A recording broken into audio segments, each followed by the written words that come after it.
ബിസ്മില്ലാഹിർ റഹ്മാനിർ റഹീം. അൽഹംദുലില്ലാഹി റബ്ബിൽ ആലമീൻ. അൽഹംദുലില്ലാഹി ഹംദൻ യുവാഫി നിഅമഹു വയുകാഫി മസീദ. യാ റബ്ബനാ ലക്കൽ ഹംദു കമാ യൻബഗി ലിജലാലി വജ്ഹിക വഅളീമി സുൽത്താനിക. അല്ലാഹുമ്മ സ്വല്ലി വസല്ലിം അലാ നബിയ്യിനാ മുഹമ്മദ് വഅലാ ആലിഹി വഅസ്വാജിഹി വദുർരിയാതിഹി വമൻ തബിഅഹും ബിഇഹ്സാനിൻ ഇലാ യൗമിദ്ദീൻ. أعوذ بالله من الشيطان الرجيم. بسم الله الرحمن الرحيم. يا أيها الذين آمنوا اتقوا الله حق تقاته ولا تموتن إلا وأنتم مسلمون. بسم الله الرحمن الرحيم. يا أيها الناس اتقوا ربكم الذي خلقكم من نفس واحدة وخلق منها زوجها وبث منهما رجالا كثيرا ونساء واتقوا الله الذي تساءلون به والأرحام إن الله كان عليكم رقيبا. يا أيها الذين آمنوا اتقوا الله وقولوا قولا سديدا يصلح لكم أعمالكم ويغفر لكم ذنوبكم ومن يطع الله ورسوله فقد فاز فوزا عظيما. സ്നേഹമുള്ള സഹോദരങ്ങളെ, അർഹമുറാഹിമീനായ അള്ളാഹു സുബ്ഹാനഹു വ തആല അവൻ്റെ റഹ്മത്ത്, അവൻ്റെ കൃപ, അള്ളാഹുവിൻ്റെ കാരുണ്യം നമുക്കെല്ലാവർക്കും വർഷിപ്പിക്കട്ടെ. ആമീൻ. നമ്മെ എല്ലാവരെയും മുസ്ലിമായി ജീവിച്ച് മരിക്കുവാനും ആഖിറത്തിൽ വിജയം വരിക്കുന്ന ആളുകളായി അള്ളാഹു തആല അനുഗ്രഹിക്കുകയും ചെയ്യുമാറാവട്ടെ. എല്ലാവരും തിന്മകളിൽ നിന്ന് മാറി നിന്നുകൊണ്ട്, അല്ലാഹു തആല വിരോധിച്ച കാര്യങ്ങളിൽ നിന്ന് മാറി നിന്നുകൊണ്ട് നല്ല വ്യക്തിത്വങ്ങളായി ജീവിക്കണമെന്ന് ഓർമ്മപ്പെടുത്തുകയാണ്. പ്രിയമുള്ള സഹോദരങ്ങളെ, നമ്മുടെ നാട്ടിൽ, നമ്മുടെ സ്കൂളിൽ പഠിക്കുന്ന നമ്മുടെ മക്കൾ അവരുടെ അവധിക്കാലമൊക്കെ കഴിഞ്ഞ് ഏതാനും 1-2 ദിവസങ്ങൾ കഴിഞ്ഞാൽ സ്കൂളുകളിലേക്ക് പോകാനുള്ള ഒരു തയ്യാറെടുപ്പിലാണ്. നമ്മുടെ നാട്ടിലെ രക്ഷിതാക്കൾ സ്കൂളുകളിലേക്ക് കുഞ്ഞുങ്ങളെ അയക്കാൻ വേണ്ടിയിട്ട് പണത്തിൻ്റെയും മറ്റു കാര്യങ്ങളൊക്കെ അന്വേഷിച്ചും ആലോചിച്ചും കൊണ്ടിരിക്കുകയാണ്. കുട്ടികൾക്ക് ഉടുപ്പുകൾ വാങ്ങണം, നല്ല ഡ്രസ്സ് വാങ്ങണം, ബാഗ് വാങ്ങണം, കുട വാങ്ങണം, പുസ്തകം വാങ്ങണം, പേന വാങ്ങണം, അതുപോലെ തന്നെ പുതിയ കുട്ടികൾക്ക് സ്കൂളിൽ അഡ്മിഷൻ വാങ്ങണം. അപ്പോൾ അതിനൊക്കെ ഒരുപാട് പണം വേണം. അതുപോലെ നല്ല സ്കൂൾ തിരഞ്ഞെടുക്കണം. കുട്ടികളെ മുമ്പത്തെ പോലെയൊന്നുമല്ല. വളരെ വർഷങ്ങൾക്ക് മുമ്പ് 3-5 കിലോമീറ്ററൊക്കെ അങ്ങോട്ടും ഇങ്ങോട്ടും നടന്നൊക്കെ നമ്മുടെ മക്കൾ വന്നിരുന്നുവെങ്കിൽ, 10-15 വർഷമൊക്കെ മുമ്പ് അങ്ങനെ ആയിരുന്നുവെങ്കിൽ, അല്ലെങ്കിൽ അതിന് മുമ്പൊക്കെ അങ്ങനെ ആയിരുന്നുവെങ്കിൽ, ഇപ്പോൾ അങ്ങനെയല്ല. 1 കിലോമീറ്റർ ആണെങ്കിലും നമ്മുടെ വീട്ടിൽ നിന്ന് ഒരു ബസ് അല്ലെങ്കിൽ ഒരു ജീപ്പ് അല്ലെങ്കിൽ ഓട്ടോറിക്ഷയെങ്കിലും കുട്ടികളെ കൊണ്ടുപോകാനും കൊണ്ടുവരുവാനും ഒക്കെ നിശ്ചയിക്കപ്പെട്ടുള്ള ഒരു പ്രത്യേകമായ ഒരു പുതിയ അവസ്ഥയാണ് വിദ്യാഭ്യാസ രംഗത്തുള്ളത്. അങ്ങനെ എല്ലാ സ്ഥലങ്ങളിലും സ്കൂളുകളും ഇംഗ്ലീഷ് മീഡിയങ്ങളും അതുപോലെ തന്നെ വിദ്യാഭ്യാസ സ്ഥാപനങ്ങളൊക്കെ ഉണ്ട്. ഒരുപാട് കുട്ടികൾ നല്ല മാർക്കോടുകൂടെ പഠിച്ച് വളർന്നു വരുന്നുണ്ട്. ഇപ്പോൾ കഴിഞ്ഞിട്ടുള്ള എൻട്രൻസ് എക്സാം ഉണ്ട്, മെഡിക്കൽ എൻട്രൻസ് എക്സാം കേരളത്തിൽ കഴിഞ്ഞിട്ടുണ്ട്. അതുപോലെ ഓൾ ഇന്ത്യ തലത്തിൽ CBSEയുടെ റിസൾട്ട് വന്നിട്ടുണ്ട്. ഇതിലൊക്കെ മുസ്ലിം കുട്ടികൾ വളരെ ഹൈ മാർക്കുകൾ വാങ്ങി ഉന്നത വിജയം നേടിയിട്ടുണ്ട്. അൽഹംദുലില്ലാ, അത് സന്തോഷകരമാണ്, അഭിമാനകരമാണ്. ഇനിയും നമ്മുടെ കുട്ടികൾ പഠിക്കണം. വിദ്യാഭ്യാസ രംഗത്ത് ഈ സമുദായത്തിൻ്റെ സന്തതികൾ ഉന്നത ശ്രേണികൾ പിടിച്ചടക്കുക തന്നെ വേണം. അതിന് രക്ഷിതാക്കൾ നല്ല സ്കൂളുകളിൽ നമ്മുടെ കുട്ടികളെ ചേർക്കണം, നല്ല വിദ്യാഭ്യാസം അവർക്ക് കൊടുക്കണം, നല്ല ഒരു അന്തരീക്ഷം വിദ്യാഭ്യാസ രംഗത്ത് നല്ല ഒരു അന്തരീക്ഷം തന്നെ സൃഷ്ടിച്ചെടുക്കേണ്ടതുണ്ട്. പ്രിയമുള്ളവരെ, അങ്ങനെയാണെങ്കിലും അതിന് മറ്റൊരു വശമുണ്ട്. അതെന്താ? ഈ കുട്ടികളുടെ ധാർമ്മികമായ ഒരു നിലവാരം, അവർക്ക് മാതാപിതാക്കളോടുള്ള കാഴ്ചപ്പാട് എന്താണ്, നമ്മുടെ മക്കൾക്ക് സമൂഹത്തോടുള്ള കാഴ്ചപ്പാട് എന്താണ്, നമ്മുടെ മക്കൾക്ക് അയൽവാസികളോടുള്ള ബന്ധത്തിൻ്റെ കാഴ്ചപ്പാട് എന്താണ്, അതുപോലെ തന്നെ പ്രായം ചെന്ന മുതിർന്നിട്ടുള്ള ആളുകളോട് നമ്മുടെ കുട്ടികളുടെ വികാരം എങ്ങനെയാണ്, അവരോടുള്ള പെരുമാറ്റം എങ്ങനെയാണ്, അവരോട് റെസ്പെക്റ്റ് ഉണ്ടോ, ആദരവുണ്ടോ, അവരെ എല്ലാ തരത്തിലും അവർക്ക് അർഹിക്കുന്ന അംഗീകാരം നൽകുന്നുണ്ടോ എന്നുള്ളതൊക്കെ ചിന്തിക്കേണ്ടതുണ്ട്. പലപ്പോഴും ഇപ്പോഴുള്ളൊരു പ്രവണത എന്ന് പറഞ്ഞാൽ, പ്രിയമുള്ളവരെ, നമ്മുടെ കോളേജുകൾ +2 അടക്കമുള്ള ഹയർ സെക്കൻഡറി തുടങ്ങി ഹൈസ്കൂൾ എന്ന് തന്നെ പറയാം, പല മോഷണ കേസുകളും വരുമ്പോൾ അതിൻ്റെ ക്രൈമുകളിൽ പ്രതികളായിട്ട് വരുന്നത് ആരാ? ഒന്നുകിൽ ഹൈസ്കൂളിൽ പഠിക്കുന്നൊരു കുട്ടി, അല്ലെങ്കിൽ +2 പഠിക്കുന്നൊരു കുട്ടി, അല്ലെങ്കിൽ കോളേജിൽ പഠിക്കുന്ന കുട്ടി. ഇവരൊക്കെ അതിൻ്റെ കണ്ണികളായി വർത്തിക്കുന്നതാണ്.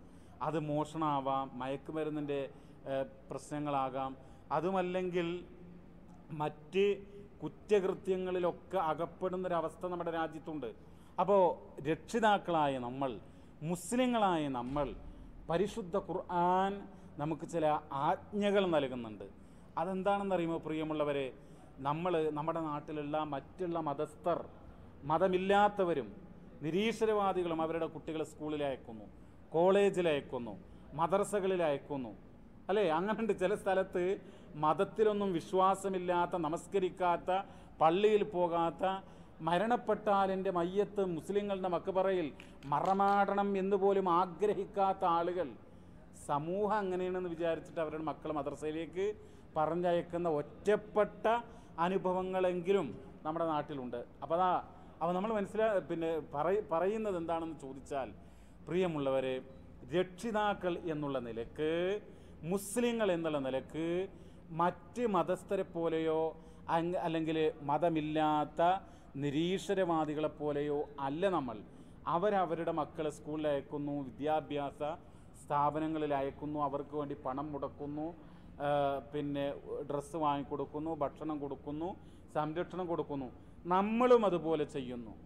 അങ്ങനെയല്ല, നമ്മൾ വ്യത്യാസമുണ്ട്. കാരണം എന്താ അറിയോ?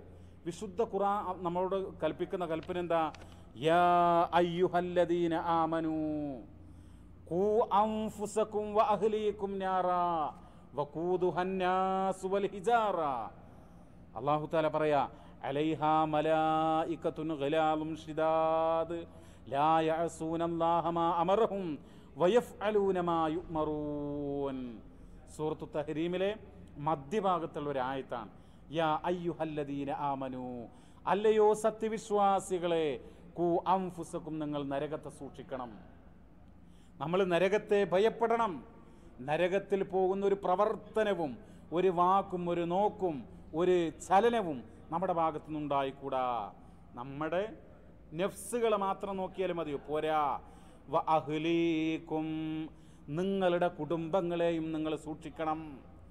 നമ്മുടെ കുടുംബം എന്ന് പറഞ്ഞാൽ ഭാര്യ, മക്കൾ, മറ്റുള്ള കുടുംബത്തിലെ അംഗങ്ങളൊക്കെ, അവരൊന്നും നരകത്തിൽ പോകാതിരിക്കാൻ നമ്മൾ നോക്കണം. എന്നാരാ പറയുന്നത്? അള്ളാഹു പറയാ, യാ അയ്യുഹല്ലദീന ആമനൂ ഖൂ അൻഫുസകും വഅഹ്ലീകും നാറാ. സത്യവിശ്വാസികളെ, നിങ്ങൾ നിങ്ങളുടെ നഫ്സുകളെയും നിങ്ങളുടെ കുടുംബത്തെയും നരകത്തിൽ നിങ്ങൾ കാത്തുകൊള്ളുക. എന്നിട്ട് എന്താ പറയുന്നത്? വഖൂദുഹന്നാസു വൽ ഹിജാറ. ആ നരകത്തിലുള്ള പെട്രോൾ, നരകത്തിലുള്ള ഇന്ധനം എന്താണ്? വഖൂദുഹന്നാസു വൽ ഹിജാറ. അവിടെ മനുഷ്യരെയാണ് കത്തിക്കപ്പെടുന്നത്. കുറേ പെട്രോളിൻ്റെ ബാരലുകൾ കൊടുന്ന് ഒഴിക്കല്ല, മറിച്ച് മനുഷ്യന്മാരെയാണ് ആ നരകത്തിൽ കത്തിക്കപ്പെടുന്നത്. അതാണ് അവിടുത്തെ വിറക്. വൽ ഹിജാറ, കല്ല് കത്തുമെന്നാണ് പറയുന്നത്. അത് അദൃശ്യമായൊരു കാര്യം, നമുക്ക് അവിടെ ചെന്നാലേ അത് അറിയാൻ വേണ്ടി പറ്റുള്ളൂ. പ്രിയമുള്ളവർ, വിശുദ്ധ ഖുർആൻ ശരിക്ക് പറയാ, അവിടെ മനുഷ്യരെയും കല്ലിനെയും കത്തിക്കപ്പെടും. അങ്ങനെയുള്ള ആ ഭീകരമായ നരകത്തെ നിങ്ങൾ സൂക്ഷിക്കുക തന്നെ വേണം. നിങ്ങളുടെ മക്കളെ, കുടുംബത്തെ രക്ഷിക്കണമെന്ന. അപ്പോൾ ഭാര്യയെയും മക്കളെയും ആ നരകത്തിൽ നിന്ന് കാത്ത് സംരക്ഷിക്കേണ്ടുന്ന ചുമതല ആർക്കാ? രക്ഷിതാക്കൾക്കാ. ഒരു പ്രവാസിയെ സംബന്ധിച്ചിടത്തോളം അയാൾ മാസാമാസം പണം അയച്ചു കൊടുക്കുന്നു നാട്ടിലേക്ക്. എന്തിനാ പണം അയച്ചു കൊടുക്കുന്നത്? വീട്ടിൽ അരി വാങ്ങണം, എണ്ണ വാങ്ങണം, മറ്റുള്ള ഭക്ഷണ സാധനങ്ങൾ വാങ്ങണം. പിന്നെന്തിനൊക്കെയാ? കുട്ടികൾക്ക് ഡ്രസ്സ് വാങ്ങണം, പുസ്തകം വാങ്ങണം, പേന വാങ്ങണം, അതുപോലെ മറ്റുള്ള പഠന സംബന്ധമായിട്ടുള്ള കാര്യങ്ങൾക്കൊക്കെയാണ് പണം അയക്കുന്നത്. അവിടെ അവസാനിച്ചിട്ടില്ല. നമ്മുടെ കുട്ടികൾ എന്ത് ചെയ്യണം? അവർക്ക് നല്ല വിദ്യാഭ്യാസം കൊടുക്കണം, നല്ല മതബോധം കൊടുക്കണം, നല്ല നരകത്തുനിന്ന് അവരെ രക്ഷിക്കാനുതകുന്ന എല്ലാ കാര്യങ്ങളും അവർക്ക് നൽകാൻ നമ്മളെന്താണ്? നമ്മുടെ കടമ യാണത് എന്ന് നമ്മൾ മനസ്സിലാക്കേണ്ടതുണ്ട്. വിശുദ്ധ ഖുർആൻ പറയാണ്, പ്രിയമുള്ളവരെ, ഈ ഇപ്പോൾ എല്ലാവർക്കും അവരവരുടെ മക്കളെയൊക്കെ നല്ല ഇഷ്ടമാണ് അല്ലേ? ഏതൊരു രക്ഷിതാക്കളും അവരുടെ മക്കൾ നന്നായി പഠിക്കാനും നന്നായി ആരോഗ്യവും അതുപോലെ എല്ലാ തലങ്ങളിലും മക്കൾ ഉഷാറായി വരാൻ എല്ലാവരും ആഗ്രഹിക്കുകയാണ്. വിശുദ്ധ ഖുർആൻ തന്നെ അത് പറയുന്നുണ്ട്. അപ്പോൾ നമ്മൾ വെള്ളിയാഴ്ചയൊക്കെ പാരായണം ചെയ്യുന്ന സൂറത്തുണ്ടല്ലോ, സൂറത്തുൽ കഹ്ഫ്, അതിൻ്റെ ഒരു ആയത്തിന് എന്താണ്? അൽ മാലു വൽ ബനൂന സീനത്തുൽ ഹയാത്തി ദുനിയാ. കണ്ടോ, അള്ളാഹു പറയാ മനുഷ്യർക്ക് ഈ അൽ മാലു വൽ ബനൂന, സമ്പത്തും സന്താനങ്ങളും പണവും മക്കളും, ഇതൊക്കെ എന്താണ്? സീനത്തുൽ ഹയാത്തി ദുനിയാ, ദുനിയാവിൻ്റെ അലങ്കാരമാണെന്നാ, ദുനിയാവിൻ്റെ അലങ്കാരമാണ് എന്നാണ് വിശുദ്ധ ഖുർആൻ പറയുന്നത്. അപ്പോൾ മക്കളോട് ഇതൊക്കെ നമുക്ക് സ്നേഹമുണ്ട്. അപ്പോൾ ചില രക്ഷിതാക്കൾ എന്ത് ചെയ്യുന്ന അറികള്, ആയിരക്കണക്കിന് രൂപ വില വരുന്ന മൊബൈൽ ഫോണൊക്കെ 7ലും 8ലും ഒക്കെ പഠിക്കുന്ന കുട്ടികൾക്ക് കൊടുക്കുക, അവർക്ക് സ്വന്തമായി ഉപയോഗിക്കാൻ. അങ്ങനെ എന്താണോ അവരാവശ്യപ്പെടുന്നത് അതൊക്കെ കൊടുക്കുകയാണ്. അങ്ങനെ ഈ കുട്ടികൾ നേരത്തെ ഞാൻ സൂചിപ്പിച്ചതുപോലെ പല കുറ്റകൃത്യങ്ങളിലേക്കും പോയിക്കൊണ്ടിരിക്കുകയാണ്. ആൺകുട്ടികൾ മാത്രമല്ല, പെൺകുട്ടികൾ പോലും പ്രിയമുള്ളവരെ, ഞാൻ ഇത്തരം കാര്യങ്ങൾ പറയാൻ ആഗ്രഹിക്കുന്നില്ല, എന്നാൽ പോലും പറയട്ടെ. നമ്മുടെ നാട്ടിൽ ഇപ്പം അടുത്തൊരു വാർത്ത വന്നു. എന്താ അറിയുന്നത്? ഒരു മുസ്ലിം പെൺകുട്ടി, ഏതോ ഒരു അബ്ദുൽ ലത്തീഫ് എന്ന് പറഞ്ഞ ഒരാളുടെ ഒരു ഹതഭാഗ്യൻ്റെ മകൾ, ആ കുട്ടി +2 പഠിക്കുക, ഒരു ക്ഷേത്രത്തിലെ പൂജാരിയുടെ മകളോടൊപ്പം പോകുകയുണ്ടായി. നമ്മൾ മനസ്സിലാക്കണം, എന്നിട്ട് തിരിച്ചു വന്നു എന്നാണ് പറയുന്നത്. അള്ളാഹു അലം. അപ്പോൾ എന്തോ ആകട്ടെ, എങ്ങനെയാണ് അങ്ങനെയുള്ള ഒരു തലത്തിലേക്ക് ആ കുട്ടി എത്തിപ്പെട്ടത്? ആ കുട്ടിയുടെ മനസ്സിൽ മതിയായ ഈമാനില്ല. അള്ളാഹുവിനെ കുറിച്ചോ വിശുദ്ധ ഖുർആനിനെ കുറിച്ചോ ഖുർആനിൻ്റെ മുന്നറിയിപ്പുകളെ കുറിച്ചോ വിശുദ്ധ ഖുർആന്റെ താക്കീതുകളെ കുറിച്ചോ ആ കുട്ടിയുടെ മനസ്സിൽ വേണ്ടത്ര പഠനം, ഇൽമ്, അറിവ് നൽകിയിട്ടില്ല എന്നുള്ളതാണ്. അപ്പം അതുകൊണ്ട് ഭൗതിക വിദ്യാഭ്യാസം മാത്രമല്ല, നമ്മളെ മക്കളെ ഇതാ ഈ മെയ് 29 നാളെ 2 ദിവസം കഴിഞ്ഞാൽ ജൂൺ ആദ്യത്തിൽ നമ്മുടെ കുട്ടികൾ സ്കൂളുകളിലേക്കും ക്യാമ്പസുകളിലേക്കും പോകുമ്പോൾ ആ മക്കളുടെ മനസ്സുകളിൽ അള്ളാഹുവിൻ്റെ ദീനിനെ കുറിച്ചുള്ള ബോധം ആ മനസ്സുകളിലേക്ക് അങ്ങോട്ട് കടത്തിവിടുവാൻ നമുക്ക് കഴിയണം, രക്ഷിതാക്കൾക്ക് കഴിയണം. ആ രക്ഷിതാക്കൾ എന്ത് വേണം? വീട്ടിൽ മാതൃകാതുല്യരാകണം. വീട്ടിനകത്ത് നുണ പറയുന്ന രക്ഷിതാക്കൾ, വീട്ടിനകത്ത് അസാൻമാർഗികമായിട്ടുള്ള കാര്യങ്ങൾ കാണുകയോ അതുപോലെ തന്നെ ചെയ്യുകയോ ഒക്കെ ചെയ്യുന്ന ആളുകൾ, അതുപോലെ തന്നെ വീട്ടിനകത്ത് അനിസ്ലാമികമായി പെരുമാറുന്ന മക്കൾ, അത് കണ്ടാ കുട്ടികൾ കാണുമ്പോൾ എന്താ അറിയോ, കുട്ടികൾ ഈ തെറ്റുകളൊക്കെ പെട്ടെന്ന് അവർ അത് കണ്ട് മനസ്സിലാക്കി അനുകരിക്കാൻ തുടങ്ങും. ആ കുട്ടികളുടെ മനസ്സിൽ പെട്ടെന്ന് എന്ത് ചെയ്യും? അവരത് ഗ്രാസ്പ് ചെയ്യും. അപ്പം അതുകൊണ്ട് വീട്ടിൽ തന്നെ നമ്മുടെ രക്ഷിതാക്കൾ എന്ത് ചെയ്യണം? ഉമ്മയാകട്ടെ ബാപ്പയാകട്ടെ, അവർ നല്ല നിലയിൽ മക്കൾക്ക് മാതൃകയായിട്ട് നിലകൊള്ളേണ്ടതുണ്ട്. ഒരാൾ അയാളുടെ പിതാവിനെ ചീത്ത പറയുന്നുവെങ്കിൽ ആ ആളുടെ മകൻ എങ്ങനെയാണ് ഒരു നല്ല കുട്ടിയായി വളരുക? ആ കുട്ടി എന്താ ചിന്തിക്കുക? എൻ്റെ വാപ്പാൻ്റെ വാപ്പാനെ ചീത്ത പറയുന്നു. പിന്നെ ഈ കുട്ടിയോട് പറയും മുതിർന്നവരെ ബഹുമാനിക്കണമെന്ന് 10,000 വട്ടം പറഞ്ഞിട്ട് കാര്യമില്ല. അപ്പം അതുകൊണ്ട് രക്ഷിതാക്കൾ വീട്ടിൽ എന്ത് ചെയ്യണം? മാതാപിതാക്കൾ വളരെയധികം മാതൃകാ തുല്യരായി ജീവിക്കണം. ഇന്നിപ്പോൾ ഏറ്റവും വലിയൊരു പ്രശ്നം അത് തന്നെയാണ്. വീട്ടിനകത്ത് രക്ഷിതാക്കൾ എന്തില്ല? മാതൃകാ തുല്യരല്ല. രക്ഷിതാക്കൾ പലപ്പോഴും എത്രയോ കേസുകളുണ്ട് പ്രിയമുള്ളവരെ, എത്രയോ സംഭവങ്ങൾ നമ്മുടെ നാട്ടിലൊക്കെ സംഭവിക്കുന്ന ഓരോ കൗൺസിലേഴ്സൊക്കെ പറയുന്ന സംഭവങ്ങൾ. വീട്ടിൽ നല്ല അന്തരീക്ഷമല്ല, മാതാപിതാക്കൾ പ്രായം ചെന്ന ആളുകളോട് കാണിക്കുന്ന അവഗണനകൾ, അതൊക്കെ ആ പ്രായം ചെന്ന 60, 65, 70 വയസ്സായ ആളുകളുടെ ശരീരം ചുക്കിച്ചുളിഞ്ഞിട്ടുണ്ട്. പക്ഷെ അവരുടെ മനസ്സ് അതിനേക്കാൾ വിഷമകരമാണ്. തൊലിക്ക് ചുക്കിച്ചുളിവുണ്ട്, പക്ഷേ അതിനേക്കാൾ പ്രയാസമാണ് അവിടെ മനസ്സിനകത്ത്. എന്താ കാരണം? മക്കളുടെയും അതുപോലെ മറ്റുള്ള ആളുകളുടെയൊക്കെ പെരുമാറ്റങ്ങൾ, അവരുടെയൊക്കെ സമീപനങ്ങൾ, വാക്കുകൾ ഒക്കെ വളരെ മോശമായിട്ടാണ് അനുഭവപ്പെടുന്നത്. ഏതായിരുന്നാലും പ്രിയമുള്ളവരെ, അള്ളാഹുവിൻ്റെ റസൂല് പറഞ്ഞു, അല്ലിമു അൻഫുസകും വ അഹ്ലീകും അൽ ഖൈർ. നിങ്ങൾ എന്ത് ചെയ്യണം? നിങ്ങൾ സ്വയം നന്മ പഠിക്കണം. നമ്മളെന്ത് ചെയ്യണം? നന്മ പഠിക്കണം. നമ്മുടെ കുടുംബത്തെ നന്മ പഠിപ്പിക്കണം. നബി സല്ലല്ലാഹു അലൈഹി വസല്ലം പറയാ, ഇപ്പോൾ നമ്മുടെ കുട്ടികൾ ഖുർആൻ ഓതുന്നുണ്ടോ ദിവസം? നമ്മുടെ കുട്ടികൾ അള്ളാഹുവിനോട് ദുആ ചെയ്യുന്നുണ്ടോ? നമ്മുടെ കുട്ടികൾക്ക് ഭക്ഷണം കഴിക്കുമ്പോൾ ബിസ്മി ചൊല്ലാൻ അറിയുമോ? നമ്മുടെ കുട്ടികൾക്ക് ഉറങ്ങാൻ കിടക്കുമ്പോഴുള്ള പ്രാർത്ഥന അറിയുമോ? ഒരു മയ്യത്ത് സന്ദർശിക്കാൻ ആ മയ്യത്തിന് വേണ്ടിയുള്ള പ്രാർത്ഥന നമ്മുടെ കുട്ടികൾക്ക് അറിയുമോ? ഒരു മയ്യത്ത് നമസ്കാരം അറിയുമോ? ഇതൊക്കെ നമ്മൾ പരിശോധിക്കേണ്ടതുണ്ട്, അന്വേഷിക്കേണ്ടതുണ്ട്. പ്രിയമുള്ളവർ, എന്താ നബി സല്ലല്ലാഹു അലൈഹി വസല്ലം തങ്ങൾ എന്താ പറഞ്ഞത്? കുല്ലുക്കും റാഇൻ, നിങ്ങളെല്ലാവരും ചില ചുമതലകൾ ഏൽപ്പിക്കപ്പെട്ട ആളുകളാണ്, ഉത്തരവാദിത്തമുള്ള ആളുകളാണ്. വകുല്ലുക്കും മസ്ഊലുൻ അൻ റഇയതിഹി, നിങ്ങളൊക്കെ റബ്ബിന്റെ മുമ്പിൽ ചോദ്യം ചെയ്യപ്പെടുക ചെയ്യുന്ന. എന്നോട് ചോദിക്കും റബ്ബ്, നിങ്ങളോട് ഓരോരുത്തരും റബ്ബ് ചോദിക്കും.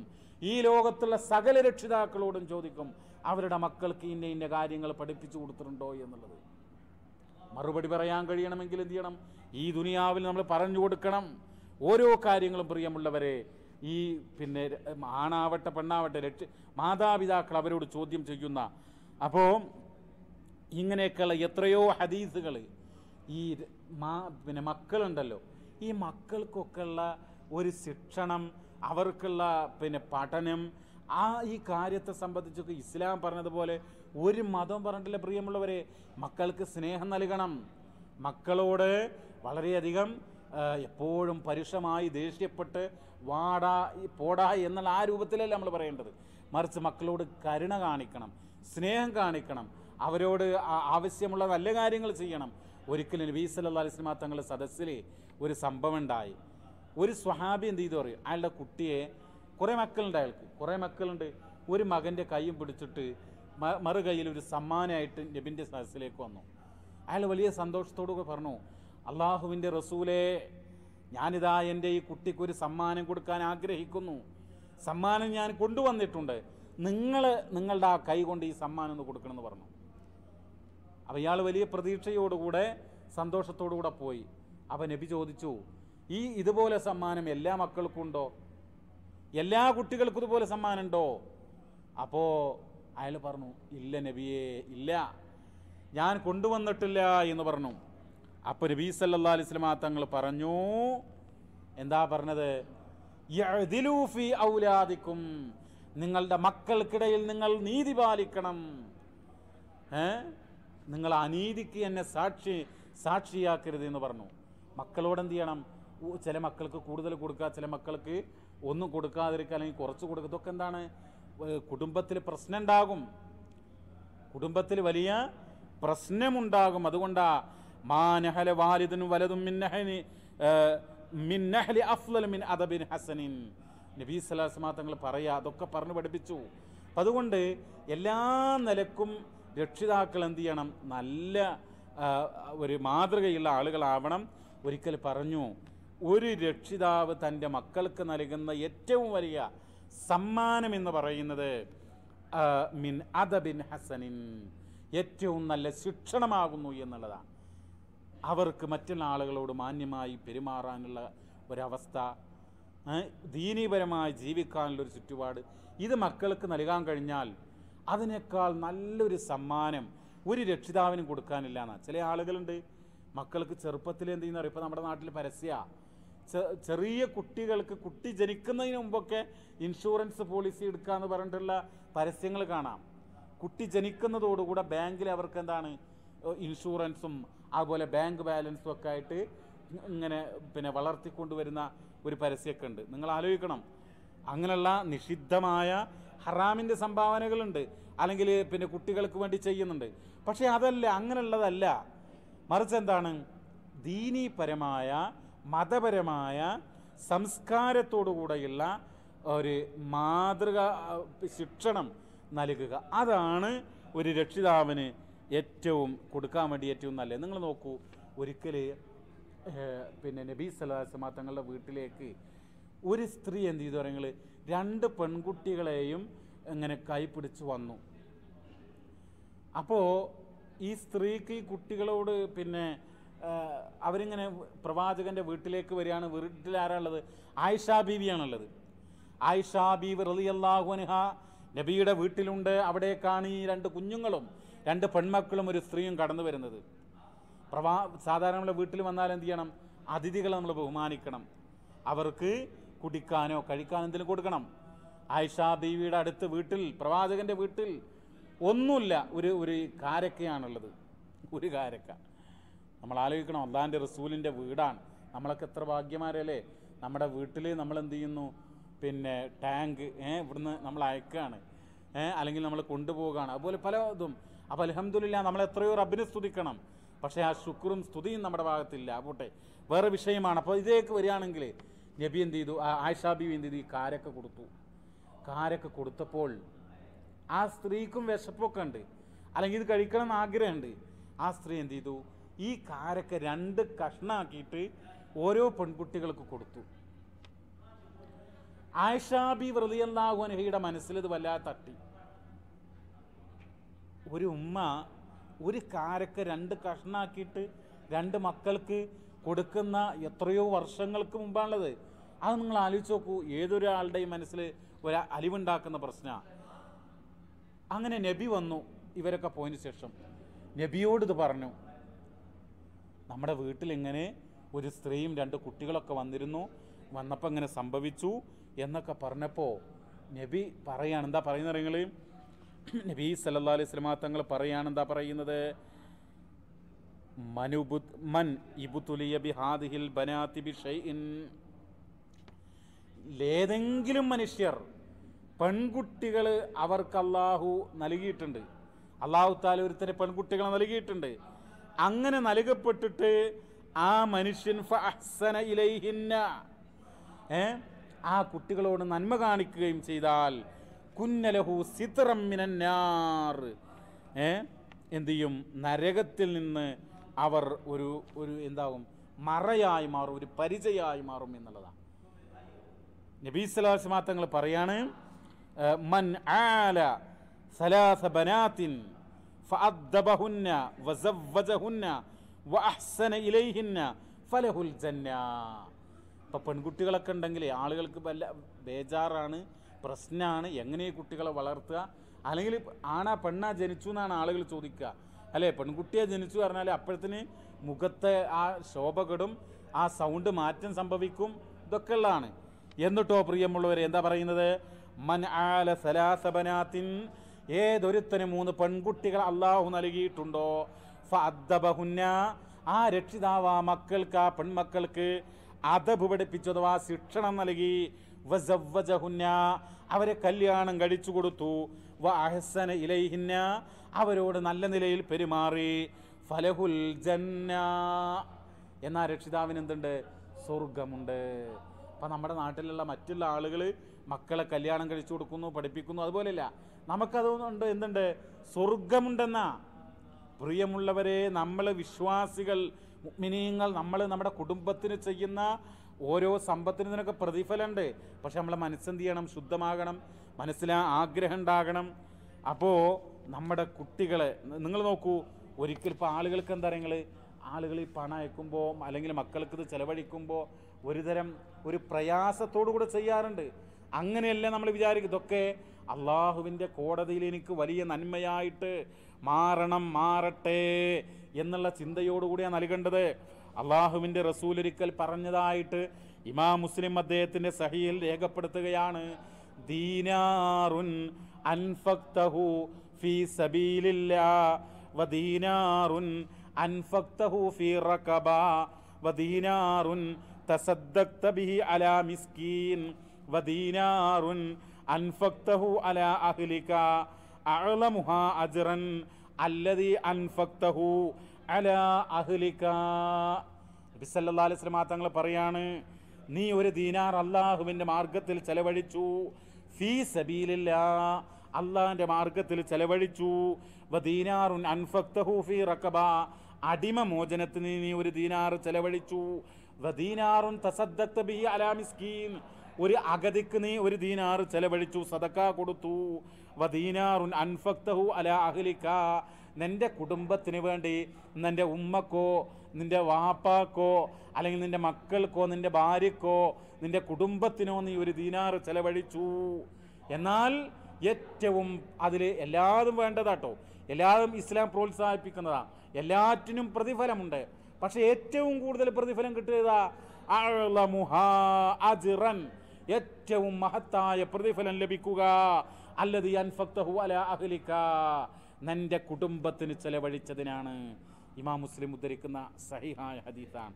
അപ്പോൾ പ്രിയമുള്ള ഇത്ര പ്രാധാന്യമുണ്ട്. പക്ഷെ നമ്മളെന്താണ് പോട്ടെ എന്നുള്ള നിലക്ക് ഒരു ശപിച്ചുകൊണ്ട് വെറുത്തിട്ട് അങ്ങനെ കൊടുക്കാൻ വേണ്ടി പാടില്ല. പണം അയക്കുമ്പോൾ ഉമ്മാക്ക് കൊടുക്കുമ്പോൾ വാപ്പാക്ക് കൊടുക്കുമ്പോൾ മക്കൾക്ക് കൊടുക്കുമ്പോൾ ഭാര്യക്ക് കൊടുക്കുമ്പോൾ അനാവശ്യ കാര്യങ്ങൾ കൊടുക്കുകയും ചെയ്യരുതേ. നേരത്തെ പറഞ്ഞ പോലെ മക്കൾക്ക് ചെറിയ മക്കൾക്കൊക്കെ വലിയ പിന്നെ മൊബൈലും വാട്സപ്പും ഇൻ്റർനെറ്റൊക്കെ ഉപയോഗിക്കാവുന്ന വലിയ ഐഫോണൊക്കെ കൊടുക്കുക. ഇതൊക്കെ തെറ്റാണ്. ഇതൊക്കെ റബ്ബിനോട് മറുപടി പറയേണ്ടി വരും. പക്ഷേ അവർക്ക് വേണ്ട ആവശ്യമുള്ള കാര്യങ്ങൾ കൊടുക്കുക. അതിനെന്തുണ്ട്? റബ്ബിൻ്റെ അടുത്ത് പ്രതിഫലമുണ്ട് എന്ന് മാത്രമല്ല ഏറ്റവും മഹത്തായ പ്രതിഫലമുണ്ട് എന്നുള്ളതാണ് പ്രിയമുള്ളവരെ. അപ്പോൾ ഞാൻ സൂചിപ്പിക്കുന്നത് നമ്മുടെ കുടുംബത്തിൽ നമ്മൾ ചെലവഴിക്കണം. പക്ഷേ അതോടൊപ്പം എന്ത് ചെയ്യണം? അവർക്ക് വിദ്യാഭ്യാസം നൽകുന്നു. അതോടൊപ്പം നമ്മൾ ചെയ്യേണ്ടത് മതപരമായ ഒരു സംസ്കരണം അവരിൽ നമ്മൾ വളർത്തിയെടുക്കേണ്ടതുണ്ട്. അത് വളരെ പ്രധാനപ്പെട്ട ഒരു കാര്യമാണ്. ദീനീപരമായൊരു ചിട്ട അവർക്കിടയിൽ നമ്മൾ ഉണ്ടാക്കിയെടുക്കേണ്ടതുണ്ട് എന്നുള്ളതാണ്. നമുക്കറിയാം ഇസ്ലാം എന്ന് പറഞ്ഞാലേ, നിങ്ങൾ നോക്കൂ, പരിശുദ്ധ ഖുർആൻ്റെ ഒന്നാമതായി അവതരിപ്പിക്കപ്പെട്ട ആയത്ത് തന്നെ എന്താ? പഠിക്കണം, വായിക്കണം എന്ന് പറഞ്ഞുകൊണ്ടാ. ഇഖ്റ ബിസ്മി റബ്ബിക്കല്ലദീ ഖലഖ് എന്ന് പറഞ്ഞുകൊണ്ടല്ലേ, പഠിക്കണം നിന്റെ റബ്ബിൻ്റെ നാമത്തിൽ എന്ന് പറഞ്ഞുകൊണ്ടാ. വായിക്കണം ഇഖ്റ എന്ന് പറഞ്ഞുകൊണ്ടാ. അതുപോലെ എത്ര സംഭവ എന്ന് മാത്രമല്ല, നമ്മളൊക്കെ റബ്ബിനോട് ദുആ ചെയ്യണമെന്ന് ഇൽമു വർദ്ധിപ്പിച്ചു തരണേ എന്ന്. നിങ്ങൾ നോക്കൂ, സൂറത്ത് ത്വാഹ എടുത്ത് പരിശോധിച്ച് നമുക്ക് കാണാം. വഖുർ റബ്ബി സിദ്നി ഇൽമാ, റബ്ബേ എനിക്ക് നീ ഇൽമു വർദ്ധിപ്പിച്ചു തരേണമേ, എനിക്ക് നീ അറിവ് വർദ്ധിപ്പിച്ചു തരേണമേ എന്ന് മഹാനായ നബി സല്ലല്ലാഹു അലൈഹി വസല്ലം സുബഹ് നമസ്കാര ശേഷം ചിലപ്പോൾ പ്രാർത്ഥിക്കാറുണ്ടായിരുന്നത് അല്ലാഹുമ്മ ഇന്നി അസ്അലുക ഇൽമൻ നാഫിഅ വറിസ്ഖൻ തയ്യിബാ വഅമലൻ മുതഖബ്ബല എന്ന് നബി പ്രാർത്ഥിക്കുന്ന നാഫി ആയിട്ടുള്ള ഇൽമിനെ പ്രദാനം ചെയ്യണമേ, നല്ല റിസ്ക് തരയണമേ, ഹലാലായ റിസ്ക്, കൈക്കൂലി, വഞ്ചന, ചതി, കബളിപ്പിച്ചുകൊണ്ട് അങ്ങനെയുള്ള റിസ്ക് ഒന്നും വേണ്ട. മറിച്ച് എന്താണ്? ഹലാലായ ത്വയ്യിബായ റിസ്ക് വേണം. അമലുകൾ എങ്ങനെയുള്ള അമലുകളാണ്? നമ്മുടെ അമലുകൾ അള്ളാഹു സ്വീകരിക്കണം, അങ്ങനെയുള്ള കബൂൽ ചെയ്യപ്പെടുന്ന അമല് വേണം. ഇങ്ങനെ പ്രാർത്ഥിക്കാൻ വിശുദ്ധ ഖുർആൻ പറയുക. നിങ്ങൾ നോക്കൂ പ്രിയമുള്ളവരെ, നമ്മൾ നമ്മുടെ മക്കളെ പഠിപ്പിക്കണം, യാതൊരു സംശയവുമില്ല. പിന്നെ മക്കളെ പഠിപ്പിക്കുന്നതിനൊക്കെ ഇസ്ലാം വലിയ പ്രാധാന്യം കൊടുക്കുന്നത്. വിശുദ്ധ ഖുർആനൊക്കെ ഹിഫ്ലാക്കണം, അതുപോലെ തന്നെ അതിന് അർത്ഥം പഠിക്കണം. അങ്ങനെ എല്ലാ നിലക്കും ജീവിതത്തിൽ നമ്മുടെ മക്കളൊക്കെ ഒരു മതപരമായിട്ടുള്ള ചിട്ടയുള്ള ഒരു സംസ്കരണമുള്ള ബോധമുള്ള ആളുകളായി തീരണം. ഇസ്ലാമിൽ നിങ്ങൾ നോക്കൂ, ചില ഹദീസുകളൊക്കെ കേട്ടാൽ നമ്മൾ അത്ഭുതപ്പെടും. ചില ഹദീസുകൾ കേട്ടാൽ അത്ഭുതപ്പെടും. എന്താണ്? ഒരു സംഭവം ഞാൻ പറയട്ടോ. യാ അബാദർ ലഅൻ തഗ്ദു ഫതഅല്ലമ ആയതൻ മിൻ കിതാബില്ലാഹി ഖൈറുൽ ലക മിൻ അൻ തുസല്ലിയ മിഅത റക്അ. ഇതിന്റെ സനദ് ഖാലൽ മുൻദിരിയു ഇസ്നാദുഹു ഹസനുൻ. ഈ ഹദീസ് പല ആളുകളും വിമർശിച്ചിട്ടുണ്ട്. പക്ഷേ ഇമാം മുൻദിരി ഇതിന്റെ സനദുകൾ ഹസനാണെന്ന് പറഞ്ഞിട്ടുണ്ട്. എന്താ ഹദീസിന്റെ അർത്ഥം എന്നറിയോ? യാ അബാദർ, അല്ലയോ അബൂദർറെ, നബി സ്വല്ലല്ലാഹു അലൈഹി വസല്ലം തങ്ങൾ പറയാ, ലഅൻ തഗ്ദു, നീ രാവിലെ പോവുകയാണ്, രാവിലെ മോർണിംഗിൽ പോവുകയാണ്. എവിടേക്ക് പോവുക? ഫതഅല്ലമ ആയതൻ മിൻ കിതാബില്ലാഹ്. എന്തിനാ പോണത്? അള്ളാഹിന്റെ ഖുർആനിന്ന്, അള്ളാഹിന്റെ കിതാബിന്ന് ഒരായത്ത് പഠിക്കാനാ പോകുന്നത്. ആ ആയത്ത് പഠിക്കാൻ പോകുന്നത് എത്ര പുണ്യാണെന്നറിയോ? ഖൈറുൻ ലക, നിനക്ക് അത് ഉത്തമമാകുന്നു. മിൻ അൻ തുസല്ലിയ മിഅത റക്അ, 100 റക്അത്ത് നീ നമസ്കരിക്കുന്നതിനേക്കാൾ പുണ്യമാകുന്നു. ഇപ്പം എന്താ പറഞ്ഞത്? അള്ളാഹിന്റെ കിതാബ് എന്നൊരായത്ത് പഠിക്കുകയാണ് 100 റക്അത്ത് നമസ്കരിക്കുന്നതിന് തുല്യെന്ന്. ഇത് ഹദീസ് ശരിയാണെങ്കിലും തെറ്റാണെങ്കിലും ഇതിനെ വിമർശിച്ചിട്ടുണ്ട്, ഇത് ശരിയാണെന്ന് പറഞ്ഞിട്ടുണ്ട്. അല്ലാഹു ആലം, അള്ളാഹ്ക്ക് അറിയുള്ളൂ. എന്തായിരുന്നാലും നിങ്ങൾ ആലോചിച്ച് നോക്കൂ, ഇൽമ് അതാണ്, കിതാബ്, അള്ളാഹിൻ്റെ കിതാബ് പഠിക്കുക എന്ന് പറഞ്ഞാൽ സുഹൃത്തുക്കളെ വിശുദ്ധ ഖുർആൻ പഠിക്കാൻ നമ്മളെ മക്കളെ പ്രേരിപ്പിക്കണം, അത് പാരായണം ചെയ്യാൻ പ്രേരിപ്പിക്കണം, അവർക്ക് പ്രോത്സാഹനം കൊടുക്കണം, അതിൻ്റെ പേരിൽ അവർക്ക് സമ്മാനം കൊടുക്കാൻ അതിനൊക്കെയുള്ള മനസ്സ്, വിശാല മനസ്സ് നമ്മൾ കാണിക്കണം. വെറും ഒരു പട്ടാള ചിട്ടയല്ല നമ്മുടെ എന്താണ് പിന്നെ പട്ടാള ചിട്ട എന്ന് പറഞ്ഞാൽ മനസ്സിലായല്ലോ. ഒരു പിന്നെ കമാൻഡ് മാത്രമല്ല വേണ്ടത്, മറിച്ച് എന്താണ്, കമാൻഡ് വേണം, നല്ല സ്നേഹത്തോടുകൂടെ സരളമായി ലോലമായി കുട്ടികളോട് മനഃശാസ്ത്രപരമായി ഇടപെടാൻ നമുക്ക് കഴിയണം. അല്ലാഹു സുബ്ഹാനഹു വ തആല ആ രൂപത്തിൽ നമ്മളെ മക്കളെ വളർത്തിയെടുക്കുവാൻ നമുക്ക് പിന്നെ അനുഗ്രഹം ചൊരിയുമാറാകട്ടെ. ഒരു കാര്യം കൂടെ സൂചിപ്പിക്കട്ടെ പ്രിയമുള്ളവരെ, ഇത്തരത്തിലുള്ള ചില ഹദീസുകളുണ്ട്. ഫഖീഹുൻ വാഹിദുൻ അശദ്ദുൻ അല ശൈത്വാനി മിൻ അൽഫി ആബിദിൻ. ഇത് പിന്നെ എന്താ ഇബ്നു മാജ ഉദ്ധരിക്കുന്ന സംഭവമാണ്. എന്താ പറയുന്നത് നിങ്ങൾ, മതത്തിൽ അവഗാഹമുള്ള ഒരാളാണ് 1000 ആബിദുകളെക്കാൾ, ആരാധനാ കർമ്മങ്ങൾ നന്നായി ചെയ്യുന്ന, ഇബാദത്തുകൾ ചെയ്യുന്ന 1000 ആളുകളെക്കാൾ നല്ല വിജ്ഞാനമുള്ള, ഡീപ്പായിട്ട് അഗാധമായിട്ട് മതവിജ്ഞാനമുള്ള ആളാണ് ഈ 1000 ആളുകളെക്കാൾ പിശാച്ചിന് ഏറ്റവും കഠിനമായിട്ടുള്ളത്. മനസ്സിലായല്ലോ? പിശാച്ച് ഷൈത്താൻ ആരെയാണ് കൂടുതൽ വെറുക്കുന്നത്, ആരെയാണ് വഴിതെറ്റിക്കുക ഏറ്റവും പ്രയാസമായൾക്ക്? ഏറ്റവും അഗാധമായ അറിവുള്ള ആളെ. ഈ പിന്നെ 1000 വരുന്ന ആബിദുകളെയല്ല, ആരാധനാകർമ്മം ചെയ്യുന്ന ആളെയല്ല എന്നാണ് പറയുന്നത്. അപ്പം ഇങ്ങനെയുള്ള ഒരുപാട് വചനങ്ങൾ നമുക്ക് കാണാൻ വേണ്ടി കഴിയും. അതുകൊണ്ട് പ്രിയമുള്ള സഹോദരങ്ങളെ, ഒരു കാലഘട്ടം വന്നു കഴിഞ്ഞാൽ വിജ്ഞാനം ഇവിടുന്ന് വിജ്ഞാനം എടുത്തു കളയുമെന്നാണ് പറയുന്നത്. എന്നിട്ടോ അന്ന് ജാഹിലുകളായ ആളുകൾ നേതാക്കന്മാരാകും, അവരോട് ഫത്വ ചോദിക്കപ്പെടും, അവർ ഒരു ഇൽമുല്ലാതെ ഫത്വ പറയും. അല്ലാഹു തആല നമ്മളെ കാത്തു രക്ഷിക്കുമാറാവട്ടെ. നമ്മുടെ മക്കളെ നല്ലവരായി വളർത്തുവാൻ അല്ലാഹു തആല നമുക്ക് തൗഫീഖ് നൽകുമാറാവട്ടെ. റബ്ബന ഗ്ഫിർ ലനാ വലി ഇഖ്വാനിന അല്ലദീന സബഖൂനാ ബിൽ ഈമാൻ വലാ തജ്അൽ ഫീ ഖുലൂബിനാ ഗല്ലൻ ലില്ലദീന ആമനൂ റബ്ബനാ ഇന്നക റഊഫുർ റഹീം. റബ്ബനാ ഹബ് ലനാ മിൻ അസ്വാജിനാ വദുർരിയ്യാതിനാ ഖുറത അഅ്യുൻ വജഅൽനാ ലിൽ മുത്തഖീന ഇമാമാ. വസല്ലല്ലാഹു വസല്ലമ അലാ നബിയിനാ മുഹമ്മദ് വൽഹംദുലില്ലാഹി